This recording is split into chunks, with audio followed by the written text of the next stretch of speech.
The Spin-off Podcast Network. We believe where you live shouldn't decide your destiny, and that any place can be a place of learning. So much of modern life has a handy home delivery option. Why not your education? Maybe you'll start your degree in the same space you share with your whānau, or from that corner of the spare room that catches the most sun. Start your new what at the place where can be anywhere, online or on campus. Massey, New Zealand's leading online university. Apply now at massey.ac.nz.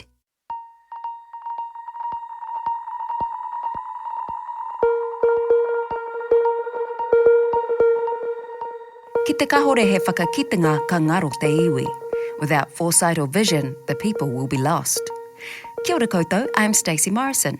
Nau mai, haere mai, welcome to Conversations That Count, Ngā Kōrero Whai Take, a thought-provoking series brought to you by Massey University and The Spin-off. Tēnā koutou katoa. On this episode, I'm joined in the studio by Veronica Shale and from Palmerston North via Zoom by Professor Julian Hayes. Together, we'll take a close, multifaceted look at our food supply chains, what they are, how they work, whether they're still fit for purpose, and how we could look to make them future-proof. Veronica is the Executive Director and, in her own words, Chief Cheerleader of Fair Food New Zealand, a food rescue charity which diverts food from landfill and distributes it to more than 50 charities and community groups across Auckland. Professor Hayes is the head of Massey University's School of Food and Advanced Technology and a specialist in post-harvest physiology. Engari, tēnā korua, tēnei ka mihi kia korua tahi. Thank you so much for making time for us today. Julian, can I start with you and ask the big question, what do we mean when we say supply chain in terms of food? Yeah, it's one of those ideas that is intuitively sort of obvious when you think about it. Food is grown somewhere, whether it's an animal or a plant on a farm, and consumers are located somewhere completely different. In New Zealand's case, they're often right on the other side of the world. So the supply chain is the linked businesses that take the food from where it's produced all the way through to where it's consumed. So you kind of indicated there that we have an unusual situation in Aotearoa. How would you describe our exports and how many things we export, and how does it look in terms of what we keep here and what we export? So frankly, we are weird in OECD terms. So there's not many affluent nations in the world which are so heavily dependent on producing food for export. So we something like 95% of the dairy products that we produce in New Zealand are sold offshore. It's staggering the amount of that production that leaves the country. And in a sense, this is a triumph of the sort of the World Trade Organization way of looking at the world. We're not all comfortable with a straight capitalist system in the world, but we don't get to change that. But it's just the idea that some countries are really good at doing some things and other countries are really good at doing others. And why don't we let countries do what they're good at and trade the goods internationally? If we were Australia, you'd just dig a hole in the ground and sell whatever you find. Lucky them. But for New Zealand, we're not blessed with the same amount of mineral wealth. So, whereas what we do have is pretty fertile land, a pretty benign climate, usually the right amount of water, although, of course, we're seeing more and more extreme events, both floods and droughts. Yeah, well, 2020 is an extreme event, you could kind of say. Veronica, tell us about what you do with Fair Food New Zealand, and I know you distribute to more than 50 charities. How many people does that end up feeding? So while we're not a household name, we are in thousands of households every week. We're in about 3,000 to 4,000 whānau food parcels. That's helping feed about 15,000 to 20,000 people a week. And what's in one of those whānau food packages? We focus on perishable, nutritious food like fruit and vegetables and dairy, protein and bread, and that traditionally complements what the food banks can supply, which are your dried white staples, your pastas, your flour, etc. Yeah, the white food group. Yes. Yeah. So we try to bring some colour to the plate. And where do they usually come from, everything that ends up in one of your kai boxes? We're on the road every day rescuing from supermarkets like Countdown and Faro, and growers, manufacturers and other ad hoc food donors. We bring it back to our base, we hand sort it with our volunteers. We've got an amazing band of about 200 volunteers. Groups come in every day, we hand sort and we allocate that to our charity groups who we know well, who we have met, and we try and give them really appropriate food and appropriate levels of food. Have you seen a rise in need in the last year? Absolutely. We've seen a growth both in need from what's in the supply chain, but also what people that are in need. So in 2019, we rescued like 120,000 tonnes across the year. We're now doing that, or did do that last year every month. What would you say about the impacts of COVID-19, the pandemic, and how it's impacted food supply in Aotearoa to start with? Last year was quite the event. We saw a massive amount of local disruption in food business closures, panic buying that impacted both fulfilment and also forecasting. And of course, growers unable to harvest or deliver crops because of logistic issues, and they were ploughing them into the ground. You saw farmers with surplus stock and they're still breeding, and hospitality in total limbo. So you saw an amazing surplus of food coming out of the supply chain last year. And what would you both say about how agile we've been in adjusting? Well, as a food rescue charity, that is our thing. That's our lane. So we rescue really good surplus food from the supply chain and get it to people in need. So when this happened, we had to scale up considerably, and we managed to do that by, collaborating with these amazing West Auckland businesses and our local community to have these 4 pop-up hubs all around Waitakere to answer that call. It sounds like you actually just had to innovate very quickly. Yes, we had to literally scale up overnight. We went from being 3 vehicles, 3 drivers, a general manager, 70 volunteers to, no volunteers, and having to find overnight answers to this epic problem, and I guess opportunity to tackle the surplus food and feed people in need. So big ups to actually West Auckland and everyone that was involved in that. We got a call literally the third day, we've got 26,000 eggs, what can you do with them? And we were fortunate enough to have a response to that. Which is hugely stressful for the suppliers, isn't it, Julian?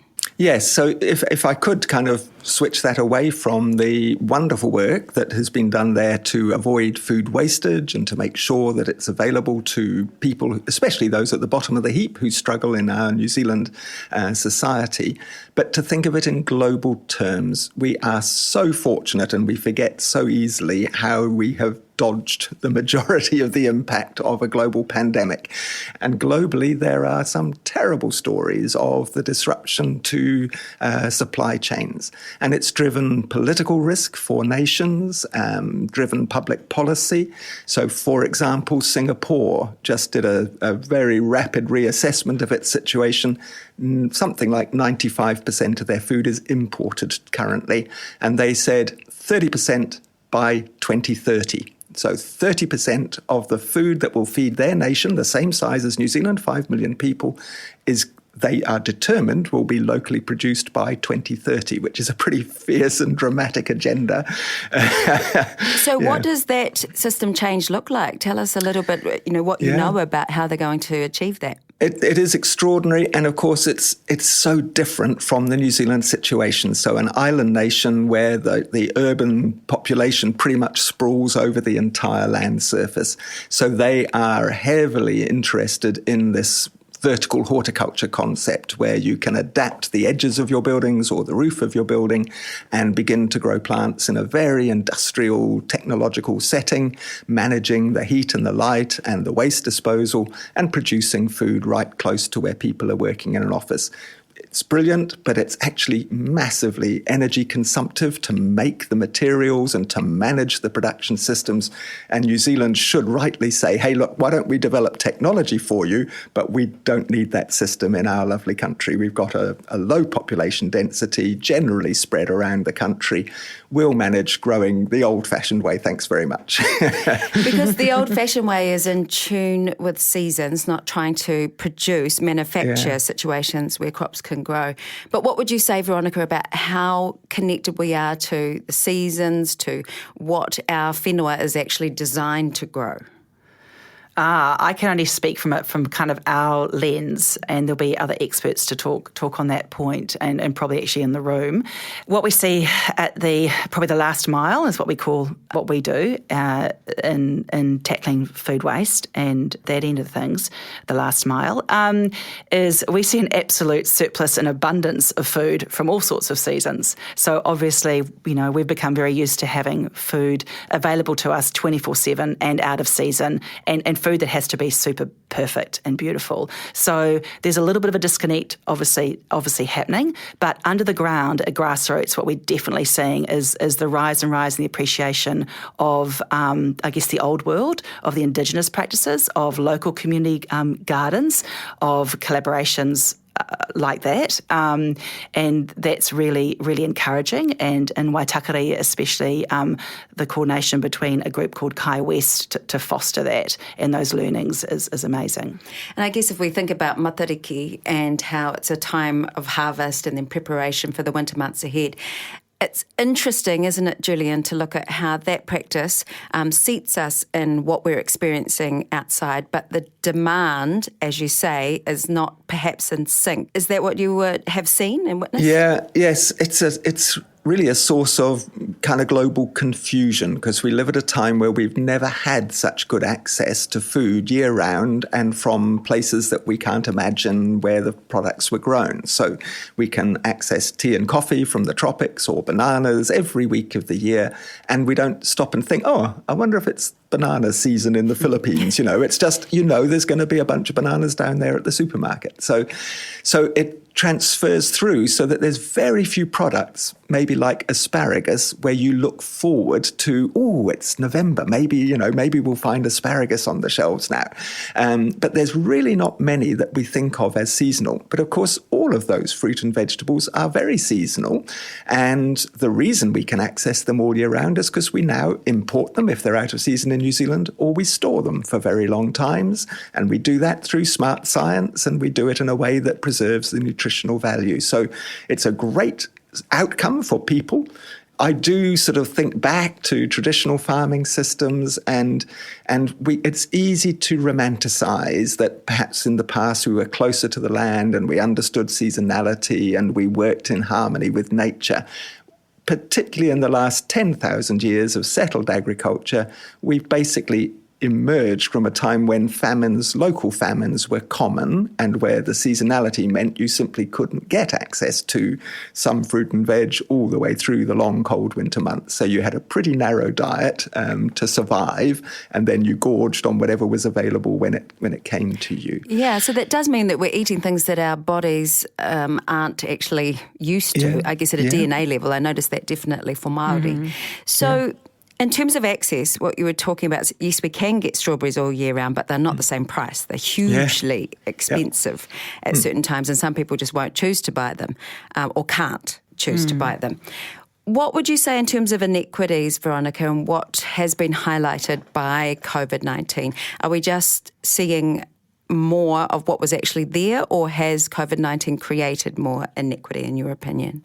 Of food access especially. Yeah. Inequities in Aotearoa have always existed, but most definitely COVID has shone a light on that, and in fact has brought more people into that kind of space. Middle New Zealanders paying market rents on minimum wage. That's a tough gig, and we saw a lot more of them in the food bank lines, and they did not expect to be there. So COVID has most definitely shone a light on these inequities. What I can probably talk to is last year through COVID, how much, and this was so surprising to me, a treat. When people saw fruit and vegetables, that was deemed a treat. When they saw good dairy and protein, that was a treat. And that's sad in a country like New Zealand, which has so much great surplus food to go around. So affordability is definitely an issue. Food insecurity, you need affordability, you need access, you need to be able to utilise the food. It needs to be available. And in a COVID world, those things are compromised. So what happens to surplus food usually if there's not people like you and your organisation fair food that steps in? Like, where does it come from and where does it usually end up if you don't step in? Well, we rescue food from supermarkets, growers, manufacturers, all sorts. And, as it says on the T-shirt, we're trying to feed people, not landfill. We'd like to say a lot of it doesn't get dumped, but a lot of it gets dumped. Yes, everyone does their best to forecast. Everyone does their best to price reduce, do volume discounts, etc., to move that. But at the end of the day, sometimes you have shocks to the system, or the weather's wrong, or a product's dented, it's not as beautiful as it needs to be, so you have this surplus food and it has to go somewhere. So that's where we step in to rescue that and get it to people in need. We hand sort it, we allocate it, we're working closely with our community and what they need. But unfortunately, I think there's still a lot being dumped. What could happen in the supply chain so that there's not so much surplus, Julian? These are really tough questions. So our whole modern economic system has decided that just-in-time delivery is the most efficient way to get products from point A to point B. So it was recognised that it costs a lot of money to warehouse, or worse still, to cool store food and to have a large stockpile available for redistribution. So we've created what, to my mind, seem unreasonably risky supply chains, where the assumption is that the product, because last year you could get it from here to there in a particular time period, you think, okay, this year we'll be able to do the same. We have orders for this particular week of this month. We will ship it on this day. And then to our horror, you discover that actually that ship has been diverted because there is a real challenge at the moment with the global supply chains. Shipping is disrupted in many ports in Asia, for example, partly because the labour is having to be checked for its health status. They have to have shifts that they can put on and put off if there's big COVID outbreaks. So ships end up being stuck at sea waiting to unload in ports. And actually, New Zealand, again, as we've said before, we're very remote. We're not necessarily the most profitable run. So if your ship has missed a little window to zip off to New Zealand, it'll go to the States, because States to Europe is always going to be profitable. So there are, the presumption of just-in-time delivery is that everything will work smoothly and you've got the minimum of holding capacity along the way. And I suspect that we may need to shift some of those presumptions and build in a little bit more risk aversion, so that there is, at least for storable goods, that there is a little bit more warehousing and stockpiling along the path to allow for these, what should be pretty foreseeable crises that disrupt supply chains. And does that mean it's time to reconsider how we eat? That is a separate topic, and I love it. I think that, yes, absolutely, we should be reconsidering how we eat. There was a wonderful and surprising paper that came out a couple of years ago in The Lancet, which is one of the top medical journals in the world. And it was called, I've got it on my desk, Food in the Anthropocene. And they're just taking a really big picture look and saying, we have changed this world to the point where it's no longer a geological era. It should be called the Anthropocene, because we are so much responsible for the changes of our climate and land use in this beautiful world. And so what should we be doing in global terms, in terms of the diet that we consume and the way that food is produced? And it's one of these mega papers with hundreds of authors, but it takes a very thoughtful look at the possibility of feeding 10 billion people good food, and we may have to make some compromises to what we're used to. So, for example, every country, as it becomes more affluent, increases its proportion of animal fat in the diet. It's just what people do. Again, I presume it's part of our human programming. It's like, oh, that's a treat, so let's eat more of that now we can afford it. But we know that it's more energy efficient to consume plant foods. So we don't actually have to flip-flop. We don't have to abandon consuming good quality animal products, but we certainly shouldn't be eating as much as we do, and we shouldn't be encouraging others to consume huge amounts of animal fat. So, but people, you and I, are terrible at taking someone else's advice about our diet, frankly. We are absolutely hopeless. And suddenly we start the nanny state argument that someone on high is telling me what I should do and I want to be free to make my own choices. So how do we educate an entire nation to say, hey guys, what about choosing a diet that's better for you and better for the planet? Really, really hard. And so, there was one attempt a few years ago where on the basis of a simple nutrition analysis, they showed that a discount on healthy food produced far more durable change in poor people's purchasing habits than giving them heaps of information or giving them some incentive. And that was where the concept, which was briefly a political party's choice, was to say, let's take GST off fresh fruit and veg, for example. So in New Zealand, that's about as far as we're comfortable with in terms of what's effectively a subsidy. We have this mantra that you should choose to grow stuff that you can grow profitably. We're not going to pay you to grow it just because we think it's a good idea. And so we've gone away from the idea of subsidies, and I support that. But now we're left with, exactly as you say, the fact that things like fruit and vegetables become just too expensive for ordinary Kiwis. So how do we encourage them to choose those products and to use them well? Yeah. And another unhelpful thing that sometimes people who don't have as many choices financially are told is just grow a garden. Yeah. How often do you hear that? And is it as simple as that, Veronica? What are the challenges when we're talking about creating your own food? Oh, yeah, I wish it was that easy. Some people don't even have the fridge or the freezer to store the food. Some people don't have the baking tray, whatever, to make a loaf of bread. It seems so foreign to us in New Zealand, but it's really real. And people are living in compromised situations, in emergency housing with inadequate kitchen facilities.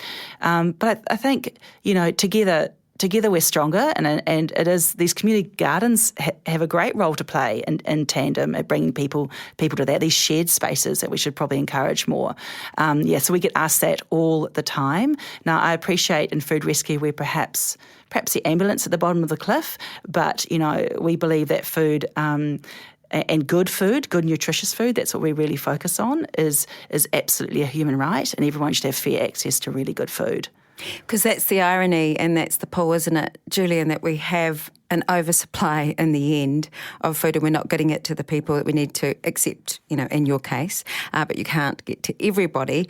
If we do need to change, where do we start, Julian, in terms of our supply chain? Like you were saying, do we need to focus on less animal-based food? And that's a hard one when it comes to how New Zealand farmers define themselves, isn't it? Yeah, absolutely. So I was very careful to say that it's in terms of a person's dietary choices, we're talking about reducing their reliance on animal protein. We're not saying eliminate it. And there's been quite a bit of public debate about the fact that actually New Zealand does feed 40 million people around the world, but it's not the starving people in Yemen. We're not supplying food to them. Thank heavens the United Nations tries to do that. We feed fancy food to people who can afford it. And if we can find a more valuable market, we'll shift to that one. So, China has come rocketing up the stakes as its middle class has grown, and it's now dominating many of the purchase routes for our products, where in the past it was only a minor player.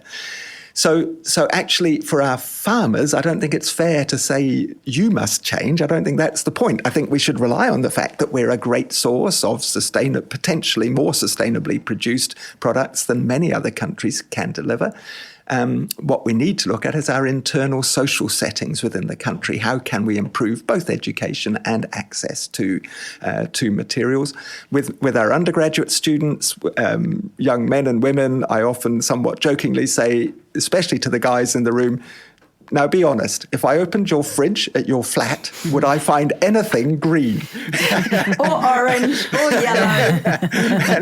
and I've actually tried to remind them that, again, amazingly, it sounds such a terrible thing to suggest, but I said, actually, for people who are time poor, it's just not commonly understood that those bags of frozen veg in the supermarket are actually very good. And you can take out a little bit and you can seal it up again and stick it back in the freezer. They don't go off in a short time. So there is a really, it's like a public health gap in our understanding that some of those frozen vegetable products, for example, are a really good choice for single-person families or people on a low income, and take out a handful per person and suddenly you've got a much more balanced diet. Yeah, absolutely, absolutely. If you can keep the cold chain going in some cases. Yeah, absolutely. So it's good quality food that's frozen at the right time, and we're buying it for cheaper than we would fresh vegetables, so it's actually a good choice. Could I just ask you, Julian, to give us that snapshot of how much we export and how much we import? You're really good at summarising those things. Yeah, well, I can give you the chapter and verse on the dairy because it's just one of those stories that is just so striking. So 95% of the dairy products that we produce are exported from this country, but actually globally that's providing only maybe 3 or 4% of the dairy products that people need. So it seems to us as a massive proportion of what we do, but it's actually just a tiny little bit of what the world is needing because most people grow their own dairy products and it only trade perhaps locally between nearby countries. So when it comes to something like bananas, of course, 100% of bananas, although there's a few people who want to grow them in Northland, but currently 100% will be imported from offshore. So the same goes, not quite for tea now that we have a few ambitious Hamilton-based tea growers, but again, it's probably 99% of our tea and all of our coffee are imported, and we don't even think about that. It's just a product that you get at the supermarket. So, yeah. For things like kiwi fruit, for example, it's become an enormous industry, and it's totally predicated on the assumption that affluent consumers around the world will want to buy this product. It's not being produced to feed our New Zealand population. It's kind of like, why would we do that? It's a business, and so we'll grow kiwi fruit, sell them in affluent markets, and a lot of people benefit, all those, not just who are the growers, but those who are the packers and the shippers. There's a whole range of farm input people. Our economy is extremely fortunate to have those big agricultural industries really pouring money into our rural communities all around the country. So we can't abandon conventional agriculture. That would be a ridiculous, that would not be the right path for New Zealand. Of course, we can demand that it should be more sustainable. We don't want our waters polluted in the rivers. We don't want our air being ruined for our great-grandchildren. So we can keep the pressure on to make our production more sustainable, but we should be proud of our food products and the way we export them. But it's like a whole different story from, does our population have access to good, nutritious food? Yeah, right. Because as a population of 5 million, we actually feed 40 million, you said, around the world, which is quite extraordinary. But like Julian says, Veronica, there's a lot of issues that come together with it. When we look at food access in Aotearoa, what are some system changes that you tend to look to or you could see being helpful? Oh, that's a huge topic to unpack. And again, I think our role in Fair Food is to be right in there and work alongside and inside those structures and those systems, and to provide food to our community groups who have probably are the most impacted by those kind of structural issues, and to give them a voice to stand there. What we see as the opportunity, and just acknowledging Julian's point, we do have the best food producers in the world. We have the best food. We have this worldwide reputation for kindness and community. We have an entrepreneurial spirit and the environmental credentials to boot. So, we should lead the way on how we do produce food sustainably and innovatively and probably more in a circular fashion. I mean, we see all this great food coming through our space and, there's opportunity here to upcycle it, to innovate, to collaborate and create social enterprises around it that can help with access, be about job creation.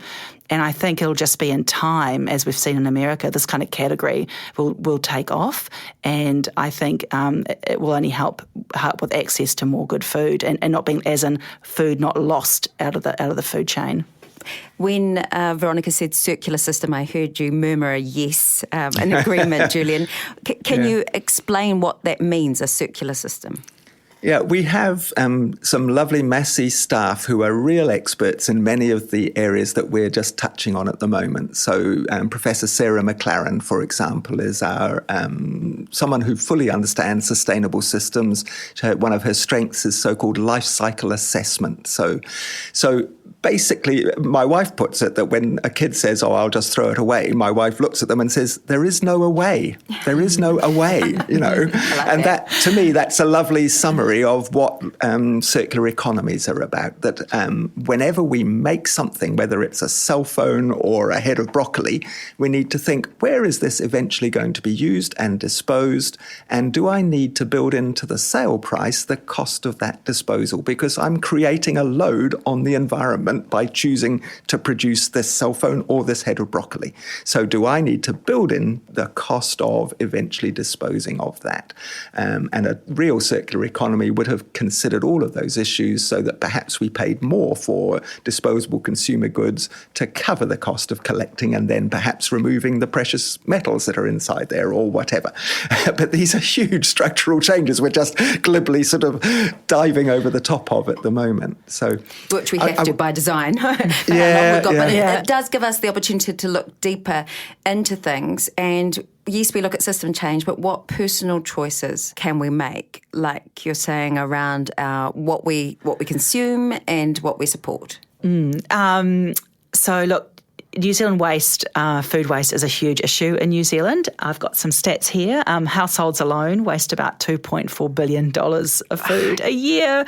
And look, on the back of an envelope calculation, that's about 300,000 tonnes or 552 jumbo jets of food. It's enough to feed Dunedin for 6 years, people. It's a lot of food. So Julian's absolutely right. There is a role to play in education and, you know, how you plan your meals, how you stow your meals, how you cook, how you share the surplus that you've got. The fridge is your freezer. But it's also really little things like the best before dates on food. Best before still means it's okay. You can still eat it, people.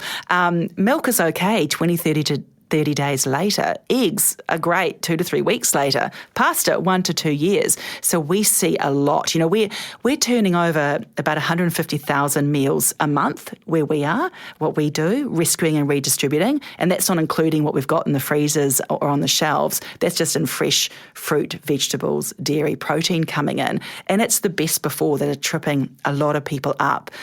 So if you want to save money and time, take a relook at that. Trust your nose. It knows that that's some really simple, practical things you can do at home to save food. And so best before is different from expiring. Exactly. Best before is about quality, and you might lose a smidge. Expiry is about a health safety issue. In my experience, toast it or fry it, and it's fine. Usually. Yeah. I think it's important to just touch on that for a moment. Food safety is hugely important, and it's something that we all absolutely presume has been taken care of by someone else. So we are morally outraged when anybody gets sick from something they've purchased in a supermarket, and so we should be. And we've had some terrible incidents in this country where fresh water is contaminated with listeria or something, and it suddenly spreads through the community. So we must be really, really risk averse around food safety, but I love this idea that let's just be a little bit careful and make quite sure before we dispose, is this actually a food safety risk, or is it just, as you say, it's just that it happens to have passed its best before date? The two things are not at all the same. And so, unfortunately, our legislation, again, I suppose I'm grateful, it has to be risk averse. So even feeding surplus food to animals has to comply with a whole heap of regulations. And if we can't be certain that this food is still safe, then why would we feed it to an animal? And so that, in a sense, it encourages the careless waste of food, because it's it's easier to do that than to check that it's still safe. But if we can encourage the responsible assessment of food before we make that disposal decision, people could say, oh, actually, this is compostable, or actually, this is still consumable as long as I use it in the next 24 hours, rather than saying, oh, it would be much more convenient for me simply to chuck it in the bin and get on with my life. So somehow, both businesses and households, we need to just, again, it's education and support to provide that idea that, food safety is vital, but just make sure that you're not using the argument of food safety to just carelessly dispose of something. That's not helpful. Yeah. That sounds very achievable. Yeah, and in 10 years of operating, we've not had one food safety issue. Right. We totally appreciate those standards, but we do know there is quite a bit of leniency in those best before dates, and we just encourage people to trust their nose. As trite as that sounds, it can be really impactful and save you a lot of money. So to end our kōrero today, and it is a big question,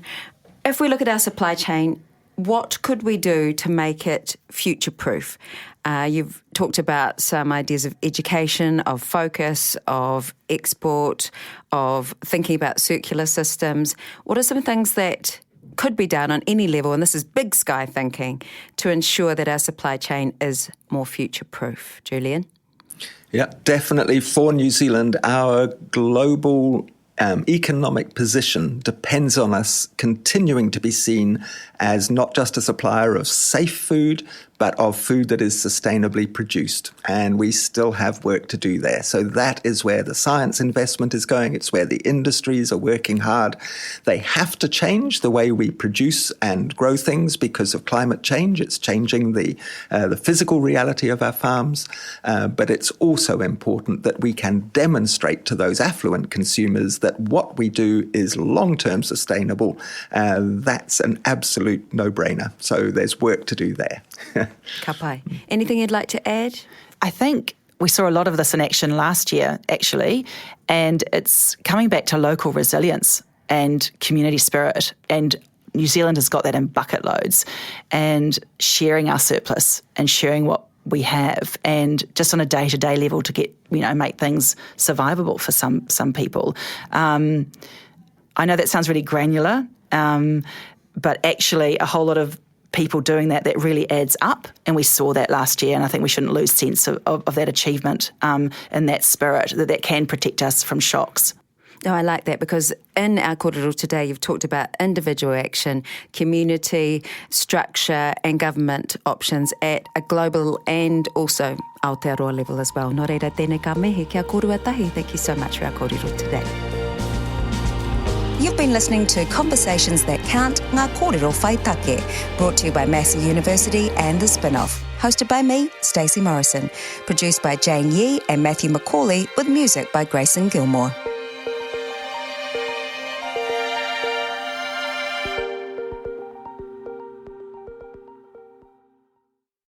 The Spinoff Podcast Network.